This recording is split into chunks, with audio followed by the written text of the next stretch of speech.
हात पाय सुन्न होतात. मुंग्या आणि बधीरपणावर भयंकर 10 सोपे उपाय. नमस्कार, मी डॉक्टर रुपाली लोटे. स्वागत आहे तुमच्या अजून एका नवीन व्हिडिओमध्ये. तुमच्या हाताला किंवा पायाला वारंवार मुंग्या येतात का? जळजळ होते का? कधी कधी सुन्न पडल्यासारखं वाटतं का? काही लोक सांगतात, डॉक्टर, हातपाय बधीर होतात, पाय खूप जड वाटतात, रात्री झोपताना मुंग्या येतात. हे फक्त छोटं लक्षण नाही, हे तुमच्या शरीरातील नसा दाबल्या जात आहेत याचं संकेत असू शकतं. आजच्या या व्हिडिओमध्ये आपण सविस्तर जाणून घेणार आहोत, नसा दाबल्या का जातात, त्याची लक्षणं, घरगुती उपाय, आहार आणि नैसर्गिक उपचार. व्हिडिओ शेवटपर्यंत नक्की बघा, कारण शेवटी मी एक खास उपाय सांगणार आहे. नसा दाबल्या जाण्याचं कारण. आपल्या शरीरात हजारो नसा आहेत. त्या मेंदूपासून सिग्नल देतात, हालचाल, वेदना, स्पर्श.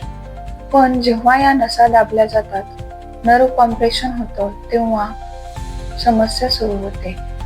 मुख्य कारणं काय असतात? जास्त वेळ बसून काम करणं, चुकीची झोपण्याची पद्धत, मान पाठीचा त्रास म्हणजे सर्व्हायकल किंवा लंबार स्पॉन्डिलोसिस, व्हिटॅमिन B12 ची कमतरता, डायबेटीस, वजन जास्त असणं, स्ट्रेस आणि अँझायटी. त्यामुळे नर्व सिग्नल्स व्यवस्थित जात नाहीत आणि मग सुरू होतात लक्षणं. जर तुम्हाला खालील लक्षणं दिसत असतील तर दुर्लक्ष करू नका.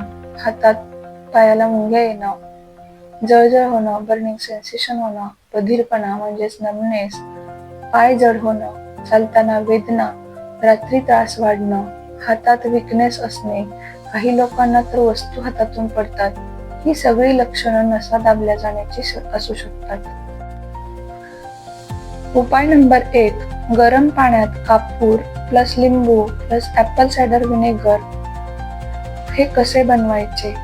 1 टब कोमट पाणी घ्या. त्यात 1 चमचा कापूर, 1 ते 2 चमचे ॲपल सायडर व्हिनेगर, अर्धा लिंबू रस. त्यात पाय 15 ते 20 मिनिटे भिजवा. फायदे: ब्लड सर्क्युलेशन इम्प्रूव्ह होतो, पायातील जडपणा, मुंग्या कमी होतात, जळजळ म्हणजेच बर्निंग सेन्सेशन कमी होते, मसल रिलॅक्स होतात. महत्त्वाच्या सूचना: खूप गरम पाणी वापरू नका, जास्त कापूर टाकू नका, स्किन इरिटेशन होऊ शकतं. जर स्किनला जखम, डायबिटीस वुंड्स असतील, हा उपाय टाळा. हा उपाय सिम्प्टमॅटिक रिलीफ देतो, पण जर नर्व कॉम्प्रेशन, B12 डिफिशियन्सी असेल, रूट कॉज ट्रीट करणं खूप गरजेचं आहे. उपाय नंबर 2. लसूण आणि गूळ. गार्लिक जॅगरी कसा घ्यायचा? सकाळी उपाशीपोटी 1 ते 2 पाकळ्या लसूण चिरून घेऊ शकता किंवा चावून खाऊ शकता. त्यासोबत थोडासा गूळही खाऊ शकता. कसा काम करतो? लसूणमध्ये ॲलिसिन नावाचं कंपाऊंड असतं. हे रक्त पातळ ठेवतं आणि ब्लड सर्क्युलेशन सुधारतं. गूळ शरीराला ताकद देतो, त्यामुळे विकनेस कमी होतो. कुणासाठी उपयोगी? हात पायाला मुंग्या येतात, पाय जड होतात, थकवा, कमजोरी, सर्क्युलेशन कमी आहे, यांनी हा उपाय करावा. काळजी कोणी घ्यावी? ज्यांना ॲसिडिटी, पोटात जळजळ आहे त्यांनी कमी प्रमाणात घ्यावे. BP खूप लो असेल तर जास्त लसूण टाळावा. उपाय नंबर 3. मोरिंगा पावडर, शेवगा पावडर. कसा घ्यायचा? 1 चमचा मोरिंगा पावडर कोमट पाणी किंवा दूधमध्ये मिसळून रोज 1 वेळ घ्यावे, सकाळी किंवा दुपारी. कसा काम करतो? यामध्ये आहे vitamin B, calcium, iron, magnesium भरपूर असतात. हे सगळे नर्व हेल्थसाठी खूप महत्त्वाचे आहेत. शरीरातील न्यूट्रिशनल डिफिशियन्सी भरून काढतो, त्यामुळे मुंग्या येणं, बधीरपणा कमी होतो. कोणासाठी उपयुक्त? व्हिटॅमिन डिफिशियन्सी, नर्व विकनेस, थकवा, अशक्तपणा, महिलांमध्ये विकनेस, या सर्वांसाठी उपयुक्त आहे. काळजी कोणी घ्यावी? जास्त प्रमाणात घेऊ नका, 1 चमचा पुरेसं आहे. प्रेग्नेंट महिलांनी डॉक्टरांच्या सल्ल्यानेच घ्यावे. लसूण तुमच्या रक्तप्रवाहाला वेग देतो आणि मोरिंगा तुमच्या नसांना ताकद देतो. दोन्ही मिळून शरीर आतून मजबूत करतात. उपाय नंबर 4, हलके व्यायाम. मान फिरवणे, पाय स्ट्रेचिंग करणे, योगा करणे, भुजंगासन, ताडासन. रोज 10 ते 15 मिनिटे पुरेसे आहे. झोपण्याची योग्य पद्धत. उंच उशी टाळावी, सरळ झोपण्याचा प्रयत्न करावा. उपाय नंबर 5, मीठ टाकून गरम पाण्याने शेक घ्यावा. कसा करायचा? कोमट पाण्यात 1 ते 2 चमचे मीठ टाकावे. 15 मिनिटे पाय भिजवावे. फायदे: सूज कमी होते, ब्लड सर्क्युलेशन वाढतो, नर्व रिलॅक्सेशन होतं. उपाय नंबर 6, हळद दूध, टर्मरिक मिल्क. कसा करायचा? रात्री झोपण्याआधी 1 ग्लास दूध आणि अर्धा चमचा हळद. फायदे: इन्फ्लमेशन कमी होते, नर्व पेन कमी होतो, झोप सुधारते. उपाय नंबर 7, पाय उंच ठेवणे, लेग इलेव्हेशन. कसा करायचा? झोपताना पायाखाली उशी ठेवावी. 10 ते 15 मिनिटे दिवसातून 2 वेळा करावी. फायदे: ब्लड फ्लो सुधारतो, पाय जड होणं कमी होतं. उपाय नंबर 8, तिळाचं तेल मसाज.